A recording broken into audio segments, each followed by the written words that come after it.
আবদুল্লাহ ছিল একজন তরুণ যার স্বপ্ন ছিল বিশ্বজুড়ে মুসলমানদের একতাবদ্ধ দেখা। সে একদিন একটি ভ্রমণে বের হয়। উদ্দেশ্য বিভিন্ন দেশের মুসলমানদের সাথে দেখা করে বোঝা কেন আমরা এক নই। সে মক্কায় দেখে তাওয়াফরত মুসল্লিরা একই কিবলার দিকে মুখ করে দাঁড়িয়ে। তুরস্কে দেখে এক বৃদ্ধ মুসলমান ফিলিস্তিনের জন্য কাঁদছে।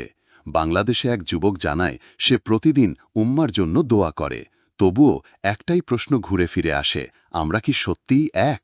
এক রাতে আবদুল্লাহ স্বপ্নে দেখে গোটা উম্মা একটি দেহ, আর তার হৃদয় রক্তক্ষরণে আক্রান্ত।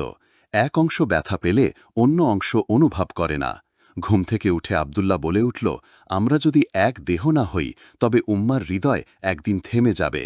বিশ্বের মুসলমানরা যদি ভাষা, বর্ণ, মতের পার্থক্য ভুলে এক না হয় তবে উম্মা দুর্বল থাকবে, আর ঐক্যই হল আমাদের আসল শক্তি। আল্লাহর রজ্জুকে সবাই মিলে মজবুতভাবে আঁকড়ে ধরো, বিভেদে পড়ো না।